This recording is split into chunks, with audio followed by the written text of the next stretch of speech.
மனதினுடைய கருவிகள் 5 கருவிகள். கண், காது, மூக்கு, இது மாதிரி விஷயங்கள். இதுல இருந்து நம்ம பெறக்கூடிய தகவல்கள் நம்மளுக்கு சீரணமே ஆகல, ஏத்துக்கவே முடியல, சரியாகவே இல்லைன்றப்ப நம்ம மனசுக்குள்ளேயே புழுங்கிட்டு இருக்கும் போது அப்ப இதை எப்ப சரி பண்ணணும் அப்படின்னா,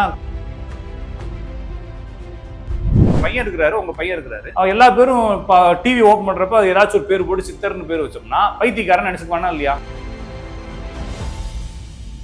திருவண்ணாமலை கிரிவலம் போறீங்கன்னா அதுல 99 பேர் வந்து உங்கள்கிட்ட காசுக்காக தான் தும்முறு போடுறாங்க, காசுக்காக தான் சும்மா வந்து நிக்கிறாங்க. ஒரே ஒரு சாமியார் இருப்பான், அவன் உங்க கண்ணுக்கு தெரியாம வேற எங்கேயாச்சும் உட்காந்து ஒரு சிக்கலை ஏற்படுத்திக்கிட்டு அந்த சிக்கல்னா அப்ப தேலை தூக்கி பாக்கெட்ல போட்டா என்ன செய்யும்? அப்புறம் தேல் கொட்டாத தேல் வேணும்னு சொல்லி நீங்க கடவுளை கூப்பிட்டு என்ன ஆகும்? அப்ப யார்கிட்ட ஐடியா கேட்கணும்?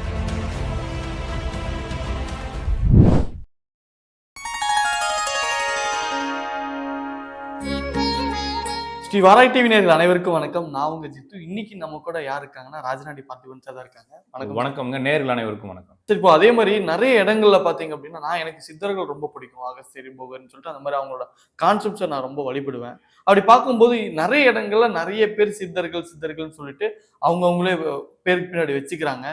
இன்னும் அடுத்த கட்டமா பாத்தீங்க அப்படின்னா ரொம்ப அவங்க மென்டலைசமா ஏதாவது ஒரு பக்கம் போயிட்டு இருந்தாங்க அப்படின்னா அவங்க திருவண்ணா அவங்கதான் சித்தரு, அவங்க என்னை பார்த்தா போதும், அவங்க என் மேல எச்சி திப்பினா போதும்னு சம் தப்பான ஒரு இது போயிட்டே இருக்கு. இதை பத்தி தெளிவு மக்களுக்குள்ள போகணுன்றதுக்காக. அதாவது சித்தர் அப்படிங்கிறவங்க வந்து சித்தத்தில் இருந்து இயங்குபவர்கள், அவ்வளவுதான். மனதில் இருந்து இயங்குபவர்கள் அப்படிங்கிறது ஒண்ணு. அப்ப மனம் சித்தர்களுக்கு மனம் இயங்காதான்றதுக்கு ஒரு கேள்வி வந்து ரமணர் சொல்றாரு. ரமணர் என்ன சொல்றாரு அப்படின்னா, இப்ப நம்மளுக்கு வயிறு இருக்கு, இப்ப வயிறு உங்களுக்கு இருக்கிறது ஃபீல் ஆகுதா? இல்ல. ஏன் ஃபீல் ஆகல? வயிறு தான் இருக்குல்ல, இருக்கு. ஏன் எப்ப ஃபீல் ஆகும் உங்களுக்கு? வயிறு பசிக்கும் போது ஃபீல் ஆகும். அதுக்கப்புறம் எப்ப ஃபீல் ஆகும்? டிஸ்டர்பா இருக்கும்போது ஃபீல் ஆகும் இல்லைங்களா? அப்ப நம்மளுக்கு மனமும் அப்படித்தாங்கிறாரு. ஓகே. அப்ப இதெல்லாம் அசீரணம் ஏற்படுத்தும். ஜீரணம் சரியாக ஆகாத பொருள் நம்மளுடைய வயிறு நம்மளுக்கு உணர்ச்சியை கொடுக்கின்ற மாதிரி, மனம் ஜீரணம் ஆகாத போது மனம் இருப்பதை நாம் உணர்வோங்கிறாரு. அப்ப நம்ம எப்பெல்லாம் மனம் உணர்வோம், நம்ம மனதிலே தான் வாழ்றோம். அந்த அளவுக்கு நம்ம வந்து மனதின் அஜீரணத்துல வாழ்றோம். ஓகேங்களா? அப்ப நம்மளுக்கு சுத்தி நடக்கக்கூடிய எண்ணம், மனதினுடைய கருவிகள் 5 கருவிகள். கண், காது, மூக்கு, இது மாதிரி விஷயங்கள். இதுல இருந்து நம்ம பெறக்கூடிய தகவல்கள் நம்மளுக்கு சீரணமே ஆகல, ஏத்துக்கவே முடியல, சரியாகவே இல்லைன்றப்ப நம்ம மனசுக்குள்ளேயே புழுங்கிக்கிட்டு இருக்கோம் போட்டு. அப்ப இதை எப்ப சரி பண்ணணும் அப்படின்னா, அப்படியே உள்ள போறது அப்படியே வெளியே போயிடும். நீங்க வந்து வெறும் மிரரா இருந்தீங்கன்னா ஒன்றும் பிரச்சனை இல்லை. நீங்க கேமரா ஆயிட்டீங்கன்னா தான் பிரச்சனை இல்லைங்களா? நீங்க கேமரா ஆயிட்டீங்கன்னா அதுக்கப்புறமா போய் ப்ராசஸ் போகணும், மெமரி போகணும், ஹார்ட் டிஸ்க் போகணும், எல்லா வேலையும் இருக்குது. அதுக்கப்புறம் எடிட்டிங் போகணும், மைக்கு போகணும். நீங்க ஒருவேளை கண்ணாடியா இருந்தீங்கன்னா அவ்வளவுதான், வந்தா அப்ப தெரியும்.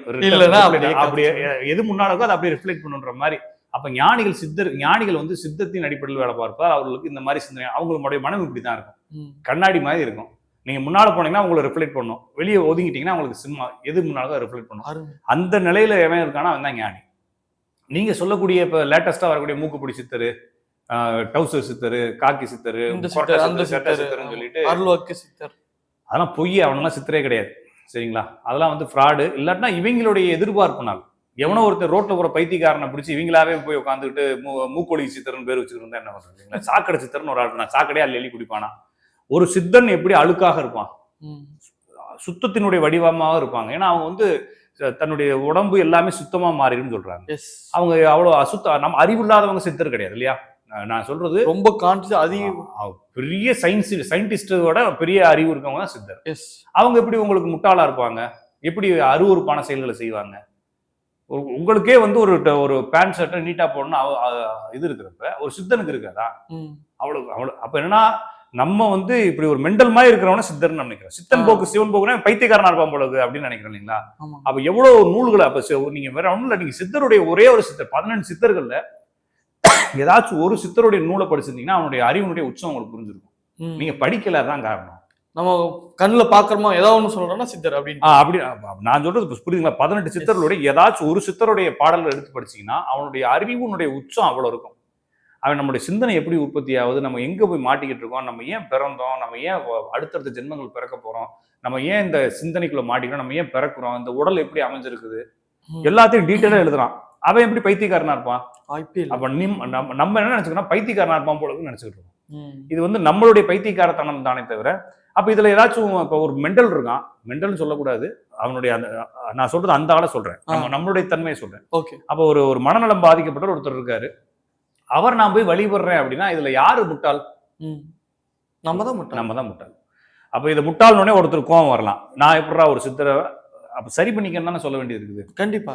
அப்ப ஒருவேளை அவரை வந்து நீ வந்து வேற வழிபாடு செய், சித்தர்னு சொல்லி சித்தர்களையும் கெடுத்து, ஒரு ஆள் வந்து கையில ஓம்னு பேர்லாம் போட்டு ஈட்டி வச்சுட்டு அந்த வேல் வச்சுட்டு ஒரு ஆள் இப்ப லேட்டஸ்டா கூட சுத்திட்டு இருக்கான். ஓ சரிங்களா, நான் வந்து தமிழ் சித்தன். அந்த ஆள் வந்து ஒரு தடவை நான் சமீபத்துல சந்திக்கும் பொழுது தமிழ் பெண்களை வந்து கெட்ட வார்த்தையில அசிங்கமா பேசியிருந்தாரு. ஐயோ இறைவா. நான் போய் கேட்டேன், அறிவு இருக்கடா உனக்குன்னு, அப்படிதான் கேட்டேன், அறிவு இருக்கடா உனக்குன்னு கேட்டேன். அந்த ஆள் வந்து இலங்கையில இருந்து வந்துக்கிறாரு. இலங்கையில இருந்து வந்து தமிழ்நாட்டுக்காரன் அப்புறம் கெட்ட கெட்ட வார்த்தையில் தொட்டது, பைத்தியக்காரன் சொல்றது, அடுத்து ஒண்ணு பார்த்தா அடிச்சிருன்னு சொல்லிக்கிறேன்.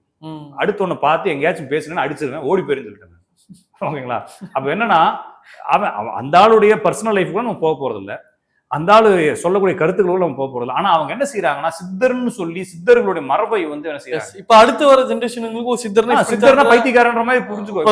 என் பையன் இருக்கிறாரு, உங்க பையன் இருக்கிறாரு, எல்லா பேரும் டிவி ஓபன் பண்றப்ப ஏதாச்சும் ஒரு பேர் போட்டு சித்தர்னு பேர் வச்சோம்னா பைத்தியக்காரன் நினைச்சுக்குவானா இல்லையா? உண்மை உண்மை உண்மை. சரிங்களா? அப்ப சரியா புரிஞ்சுக்க வேண்டிய சித்தர்கள் அப்படிங்கிறவங்களுடைய வடிவம், அவங்களுடைய செயல்பாடுகள். அப்ப ஒரு சித்த புருஷன் எப்படி இருப்பான் அப்படின்னு சொல்லி வள்ளலாருடைய புத்தகத்துல இருக்கு. ஒரு ஞானிக்கான குணாதிசயங்கள் என்னன்னு சொல்லி எழுதியிருக்காரு.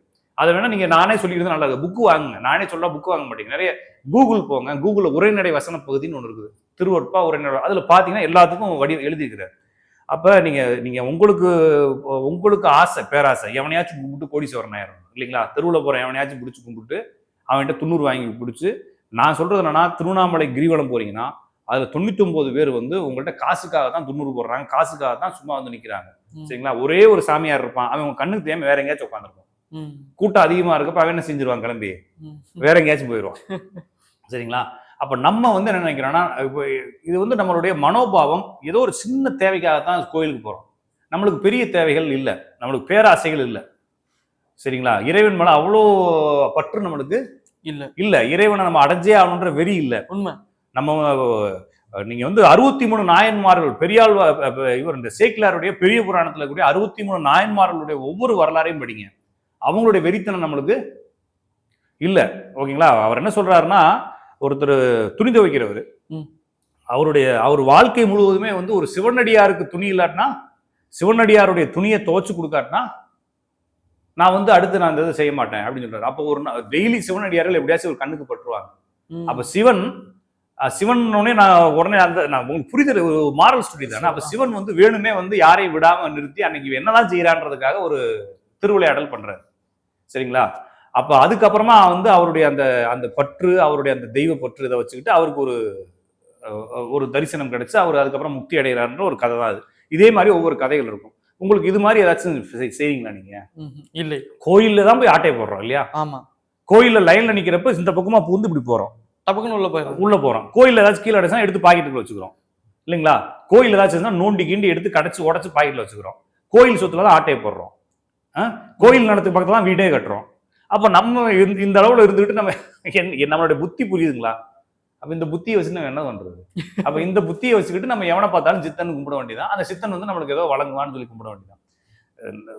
ஒரு சாமியார் வந்து ஜோக்கா சொன்னார், ஒரு சாமியார் உட்காந்துருக்கிறாரு, அவன் முன்னால இருக்கிற கண்ணீர் மல்க மண்டி போட்டு அழுகுறான். அவர் முழிச்சுட்டு, குழந்தாய், தம்பி என்ன வேணும், எதுக்கு அழுகுற? பொண்டாட்டியோட வாழவே முடியல, சண்டையாவே இருக்கு, நிம்மதியே இல்லை. நம்ம ஒண்ணு பேசினா அவ ஒண்ணு பேசுறா, அவ ஒண்ணு பேசினா நான் எனக்கு ஒண்ணு தோணுது. நம்ம பேசிக்கிட்டு இருக்கும்போதே பேசவே விட மாட்டா. பைக் ஓட்டுறப்ப, கார் ஓட்டுறப்ப, பாத்ரூம்ல உட்காந்துருக்க கூட அவன் அந்த பொம்பளை மறக்கவே முடியல. அது கேள்வி எனக்குள்ள உள்ள ஓடிக்கிட்டே இருக்குது. கையன்னு சண்டை கடை மாதிரி பேசிட்டே இருக்கிறா, என்னால முடியவே இல்லை, எப்படிதான் வாழ்றதுன்னு கேட்கிறாரு. அதுக்கு தாண்டா நான் சாமியாரா இல்லைங்களா? அவன் ஏன் வந்து ஐடியா கேட்கிறேன், இதெல்லாம் செய்யக்கூடாதுன்னா சாமியாரா இருந்திருக்கிறேன். அப்ப நீயும் சாமியாரா வந்துரு, இது பிரச்சனை இல்லாம. அப்ப ஒரு சிக்கலை ஏற்படுத்திக்கிட்டு அந்த சிக்கல் அப்ப தேலை தூக்கி பாக்கெட்ல போட்டா என்ன செய்யும், கொட்டது. அப்புறம் தேல் கொட்டாத தேல் வேணும்னு சொல்லி நீங்க கடவுளை கும்பிட்டா என்ன ஆகும்? அப்ப யார்கிட்ட ஐடியா கேட்கணும்? அப்ப உங்க தாத்தாட்ட போய் கேட்கணும். எங்க தாத்தா 5 பொண்டாட்டி கல்யாணம், சும்மா உதாரணம் சொல்றேன், 5 பொண்டாட்டி கல்யாணம் பண்ணி வாழ்ந்துக்கிறாரு, டேலண்டா வாழ்ந்துக்கிறாரு.